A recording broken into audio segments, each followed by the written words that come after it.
Number 7 Oregon beating number 15 USC 42-27 was the final score in that game. Oregon staying alive in the playoff race and most likely, not even most likely, just have to beat Washington next week to get into the playoff. USC is now pretty much eliminated from playoff contention with that loss. Let's get to the highest graded player, starting off with the Oregon Ducks. Highest grade player for Oregon was the quarterback, Dante Moore, with a 90 PFF grade. We'll get to him later on in the show. Mateo Uyunglele, 83.9. The edge rusher, defensive tackle, Bear Alexander, 79 grade. Safety, Dylan Thiedemann, 78.3. Running back, true freshman running back, Jordan Davison, 77.4. And Bryce Betcher, the star center fielder and also star linebacker for Oregon, with a 72.5 grade. Let's go to USC now with their highest grade players in the loss. Highest grade player for them was a wide receiver, Tanook Hines, 79.7. Defensive tackle, Jide Abasiri, with a 68.1 grade. Another D tackle here in Keyshawn Silver, 67.6. Jacoby Lane, another wide receiver here, 66.4. Marcellus Williams, a corner, 64.1. And Jaden Mayava, the quarterback, 63.2.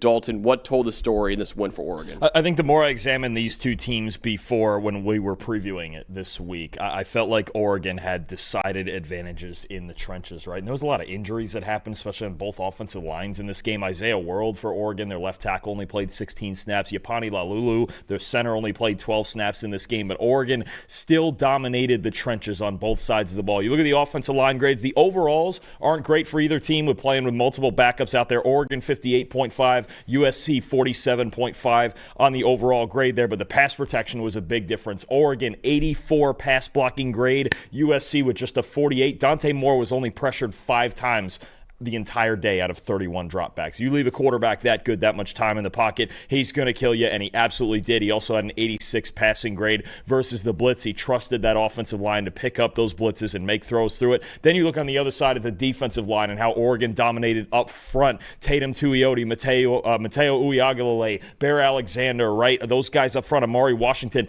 they combined for a 79 PFF grade. Oregon's defensive line did. USC's defensive line just a 58.8. At the end of the day, look, Jaden Mayava did all he could. The receivers, especially Jacoby Lane, did all he could. But Oregon is better than USC in the trenches. That's why they won this game. It was my biggest concern going into it. It's why eventually when this game got dragged out and Oregon had a 14-point lead and they were just able to kind of stiff-arm USC the rest of the way with the run game and with Dante Moore when he needed to be great, especially when it came to USC blitzing and trying to challenge him and make him work faster, Oregon was better in the trenches. That's why they're the better football team. Yeah, really, my stat is the same, basically. USC only had 65 rushing yards total in this one. Only 2.4 yards per carry, 0.5 yards before contact per carry, 1.9 yards after contact per carry. And only one explosive run in Dalton. An explosive run is a run of 10 or more yards. That one explosive run was a 12-yard run. That was it. Oregon's run defense was phenomenal in this game. And also, Makai Lemon only had 34 receiving yards as well. So really, I would say Oregon did a great job underneath of not allowing a lot of yards after the catch or rushing yards either. Only 2 total broken tackles on the ground for USC in this game. King Miller could just do nothing on the ground in this one. So the defensive line, the linebackers, and even the secondary for Oregon did a great job in run defense. They dominated this game up front, and they put far too much pressure on Jaden Mayava and those receivers to win deep down the field in this game. It felt like the only time USC had any sort of offense was when they were throwing deep shots down the field. Everything else underneath was not working, and all the rushing was not working either for USC. And again, when Jaden Mayava has to carry this offense against an elite Oregon secondary, it just wasn't enough for the Trojans, and just a great job overall by Oregon's run defense and also everyone underneath of not allowing a lot of yards after catch from Makai Lemon when he's killed so many teams doing that this year. And you mentioned the one explosive run, a 12-yard run. That was by Mayava on a read option. Yeah. He had 25 of those 65 rushing yards. Oregon only missed 2 tackles in run defense this entire game. They're one of the best tackling teams in the country, and you mentioned it. They don't give up a ton of explosive plays in the passing game either. Now, now. This is a very explosive passing offense. USC still scored 27 points despite those difficulties, which against a lot of teams is going to be good enough. But against a team like Oregon that's this dominant in the trenches and this good on offense, especially when Dante Moore is clean, you just don't have enough there. And USC could not make enough stops, especially in the run game on their defensive side,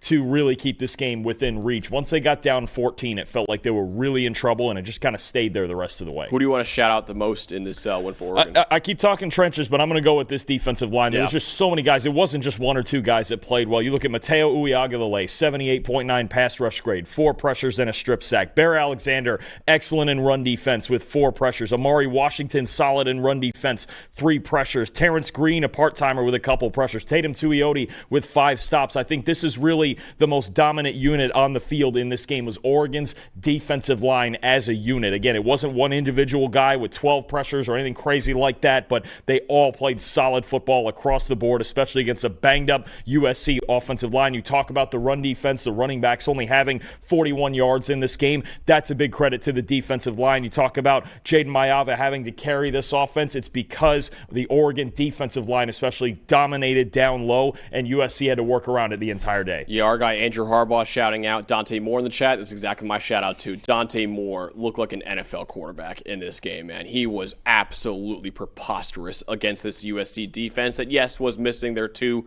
star safeties in Bishop Fitzgerald and Kamari Ramsey, but he made them pay in this one without 2 of his top weapons, too, in DeCorian Moore and Gary Bryant Jr. as well. 89.3 passing grade, 257 yards in this game, 2 touchdowns, 1 interception, 3 big-time throws, 1 turnover-worthy play, and 86% adjusted completion rate for Dante Moore. He could not miss, really, in this game. His touchdown throw up the seam to Kenyon Sadiq was preposterous throw, pre-snap read by Dante Moore because USC was kind of showing a 1 high safety look pre-snap. They rotated it into a 2 high shell, and they kind of played a quarters kind of coverage, quarters match coverage against Oregon, and he ripped that ball up the seam to Kenyon Sadiq for a touchdown. What was, I thought, one of his best throws of the entire season. He was absolutely incredible, and right now, Dalton, I'll put it out there right now.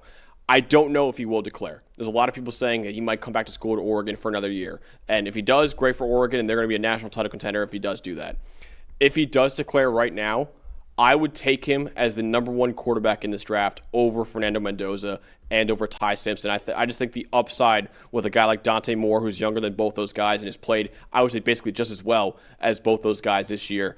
I just love what I'm watching from Dante Moore right now. A little bit of like C.J. Stroud I see in his game a little bit. What a job, I think, from Will Stein when he talked about the last year and a half and Dante sitting behind Dylan Gabriel last year and the development that he needed coming over from UCLA, right? And you just see that. You see it in his processing. You see it in his timing. You see it in his willingness to make tight window throws. The throw he made against Iowa to basically win the game. That's a throw that I might call his best of the season, but you mentioned it. It's his eyes and it's his ability to see the field. And the amount, look, Oregon is the best pass blocking team in the country. That means something for a young guy's comfort level, right? We saw this 2 years ago with Bo Nix and how comfortable he looked, again, behind the best pass blocking team in the country. This offensive line gives him a chance to work consistently. He was only pressured 5 times on 31 dropbacks. When you can just stand back there at that point and play 7-on-7 against a team like this that's not really getting after you very much, you have a shot to succeed. It's a big reason they scored 42 points. And Dante, man, the way he's seeing the field, the way he's throwing it, as long as they keep him clean back there,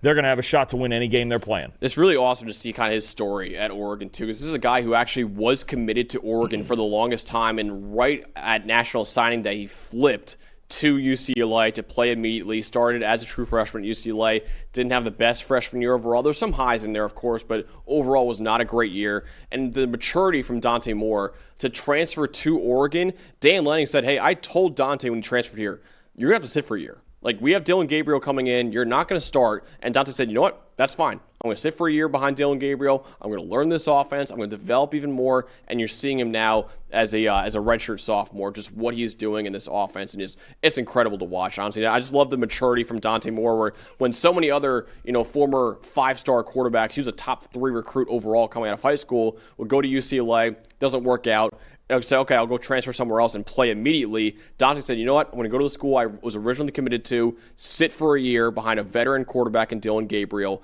and then take over the year after that and run with it. And he's done just that for Oregon this year. So really cool story to watch Dante Moore right now. I want to answer a quick question in the chat from our guy, Walt Dalton. He said, will Jacoby Lane be in the draft? I do think so. He's probably, I would say, a second-round kind of talent, I would say, right now. Yeah, he's a day 2 pick. I mean, you talk about the ability to make contested catches, though I think as a red zone target, he's going to be extremely valuable. He's got awesome hands. I think the separation in the route running could use a little bit of work, but he feels like a guy with his frame and his talent, especially again in contested situations. He's probably a day 2 guy. And a pretty good ball boy, too, Jacoby Lane. Well, he certainly puts in the A+, effort.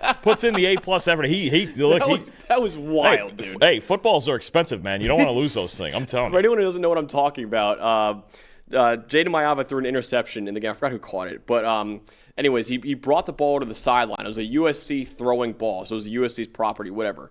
They brought the ball to the sideline, Oregon did. Jacoby Lane ran to the Oregon sideline and started like almost fighting with the Oregon player to get the ball back. It was kind of like, remember the Pitt ball boy too, kind of like fighting with the players to get the ball back? That whole thing, yeah. Jacoby Lane did that basically for the ball boy. Yeah, I mean, credit to him, man. You got to protect the shield, protect the equipment. Awesome. Those footballs are not cheap, man. There's these schools, man. They only have so much in the budget. They can't keep buying footballs. You got a 15-yard penalty for that, but yeah, I think that was really funny when he did that. But yeah, there was a lot of penalties actually in that game too. A lot of personal fouls that we saw in that. Yeah, it was kind of ugly this game. weekend. You could feel the intensity. It was multiple games like that this weekend where you could really feel the intensity and everything getting kind of ratcheted up. That the next game we're about to talk about too had a lot of them as well. But you can feel now it's this time of year when every single play matters and even the equipment matters. Yeah. Don't be stealing the equipment now. I mean, it's just one of those things. But you can feel that with teams and their seasons are on the line and everything comes down to just these moments. You're feeling that intensity right now. Absolutely. All right, so USC, their playoff hopes are dead with a loss to Oregon. Oregon, all they got to do is beat Washington